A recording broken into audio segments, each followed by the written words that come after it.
Myself, Meenakshi Barua. I am starting one very interesting presentation today that is on the topic of mini batch, stochastic gradient descent. So these are all types of gradient descent algorithms, the backbone of all machine learning algorithms, because whenever we mean that we are training something, we mean we are using gradient descent. So gradient descent algorithm is further of three subtypes. Gradient descent uses the slope or the learning slope, uh, the direction in which the cost increases, as we will see. So we will see that why it is very simple algorithm and how we can. Hello, myself Meenakshi Barua. I am starting one very interesting presentation today that is on the topic of mini batch, stochastic gradient descent. So these are all types of gradient descent algorithms, the backbone of all machine learning algorithms, because whenever we mean that we are training something, we mean we are using gradient descent. So gradient descent algorithm is further of three subtypes. Gradient descent uses the slope or the learning slope, the direction in which the cost increases, as we will see. So we will see that why it is very simple algorithm and how we can utilize the gradient descent to backpropagate the error, we can say, or the changes in the parameters, that is the gradient. Based on the gradient we change the parameters. So what is basically the gradient? Because we to know what is gradient descent, we must know what is gradient, and in turn it turns out that we must know the cost function. So cost function is nothing but to train something, to make the model perform the best, we require that it takes the least cost, means least effort, least error. It should give the output. Here in terms, it is not effort exactly, it is precise output. To give the precise correct output, what is the error, means what is the error which it deviates from the correct output, that is its cost, that is liability. So actually it is a complete algorithm, gradient descent. So we will definitely find one minimum if correct learning rate is taken for the cost function, that is the positive, how much of the positive slope that we are taking, how at what steps. So if we are here, we should be at the minimum. So if we are taking the gradient too fast, the slope will be like this and its minimum will be incorrect. So in that way we should take the correct learning rate so that we can follow the cost curve correctly. We can follow the gradient, we can utilize the gradient to simulate the cost function, to means adjust properly to the cost function. So we should take the learning rate as that. So it is the steepest rate, steepest increase is the gradient. So it is the very smallest step, steepest increase. So we can, in mathematical terms, we can take it as alpha is the learning rate, J is the Jacobian, that is the depends on the actual and goal, that is the y and x. So theta not theta 1 are the parameters, so that is it depends on the parameters, just to show that. And actual what is required means what is the correct, what is should be, due to which we are unable to reach and due to which we are incurring the cost. So in that sense it is only the final one is the x term, and we are learning, and with the help of learning we are taking the gradient x term. Here it is positive or negative, that is all squared up. So here this is all squared up for the cost function, but after we get it we add or subtract based on the what is the direction. So if the gradient tells that we should increase the parameter so that the cost reduces, so we can subtract, and if we should increase, we will increase the parameter. So Jacobian will be a square term. Square here means that the output will be all added terms will be all positives. So basically square means that it will be a clear cut positive term, so there will be no negative Jacobian. Here I want to mention that the parameters should be mentioned with along with the other things. So mainly theta naught theta 1 are the parameters that control the hypothesis, that is the function, that is what we are using for the hypothesizing the cost, means the prediction, the output that we are hypothesizing, that this parameter depends, this much impact this parameter makes on the output. And output, this is basically output dependent. This is cost function, m is the number of samples, I is iterating over it, parameters are indicated like this, that is standard notation, and j is Jacobian of this. Goal is to minimize this means cost based, that may lead to increasing one parameter, decreasing, or vice versa, or anything may happen to the parameters, but cost must be minimized. X is the input, that is basically when we use logistic or something, that becomes z. So that there is something called hinge function that separates the decision plane, means there should be the distance between the parameter and that space and this. So that is a separate different topic entirely, so we are not bothered about the z, but here x is the training sample. So training sample, I is the predicted based on that prediction for the ith sample. So these are the parameters basically,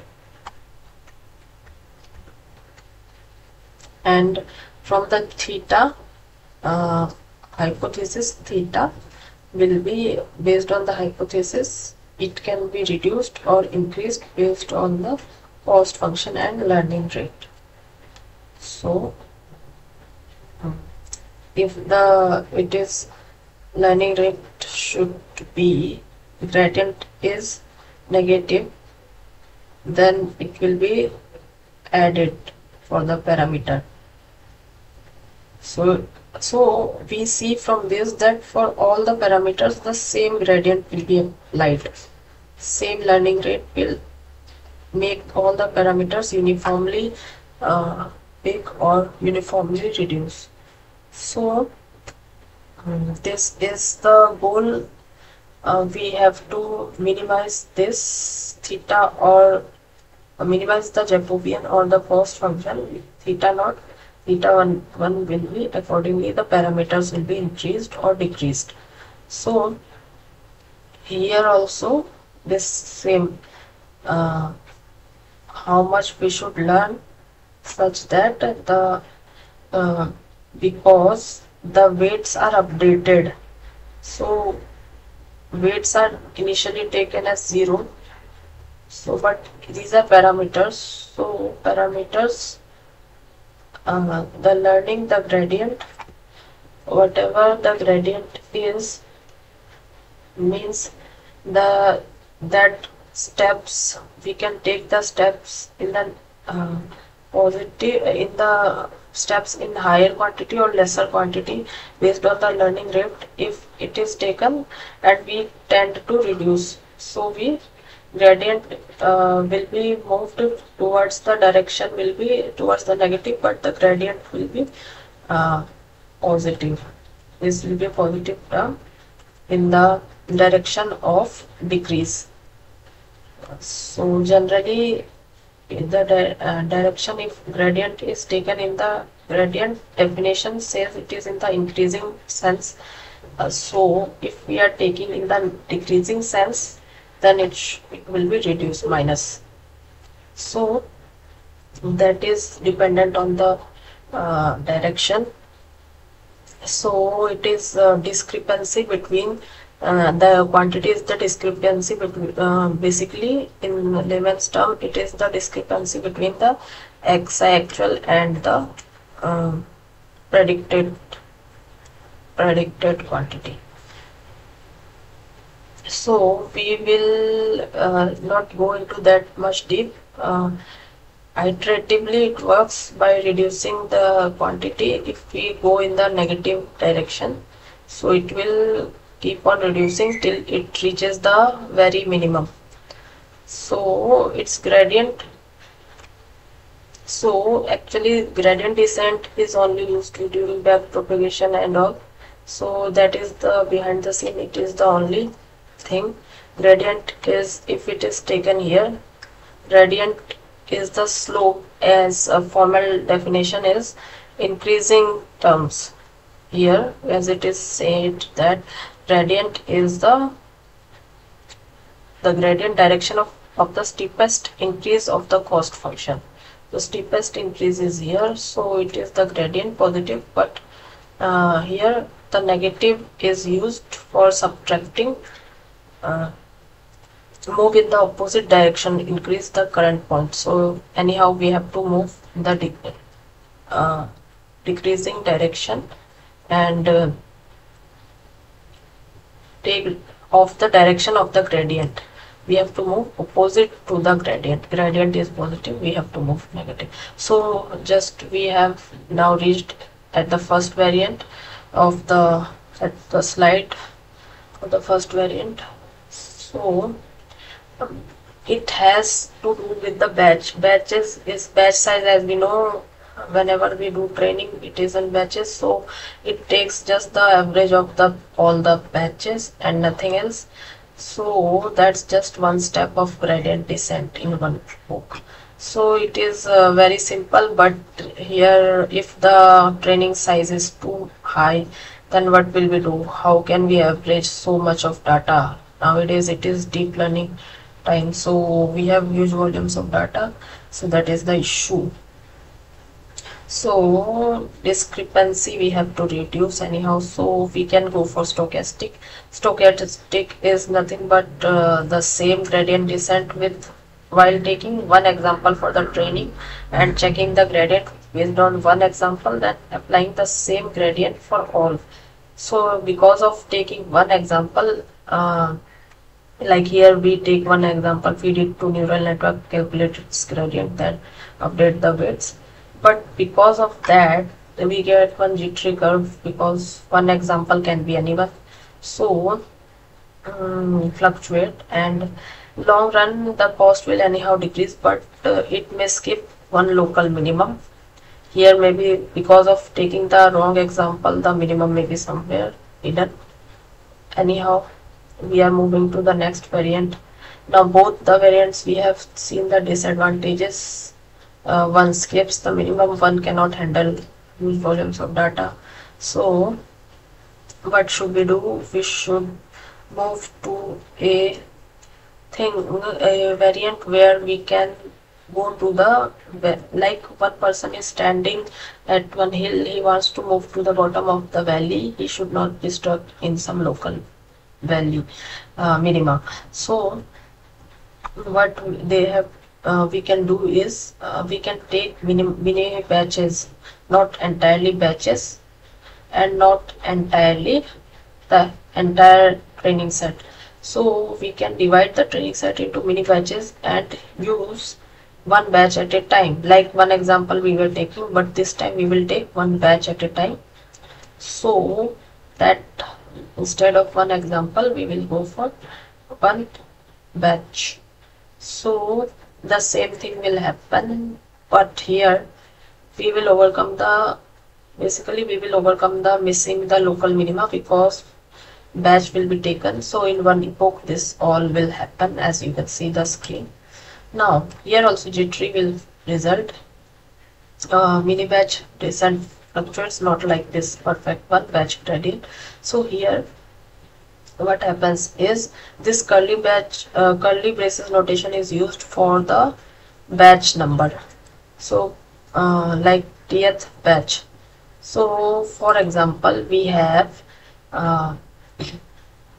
5000 batches of 1000 training samples each, means it will result in 1, 10, 100,000, 10,000, 100,000, 1 million, 10 million, 50 million reports. So and say that each has dimension nx, so there will be, and this is used for the sample number.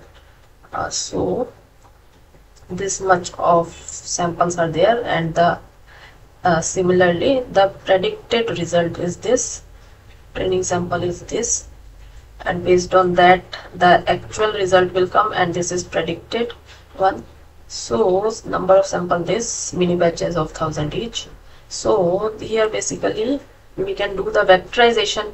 So here the vectorized notation is used. So we can use compute the m samples efficiently. Whenever vectorizations always helps to compute it efficiently, and jitteriness will be reduced because of the vectorization, because we have vectorized the, we have one batch and we have vectorized that, and we can efficiently compute it.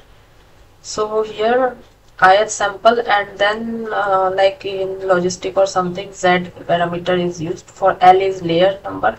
So we stop it here because we just wanted to get one overview. So that's it. Thank you very much.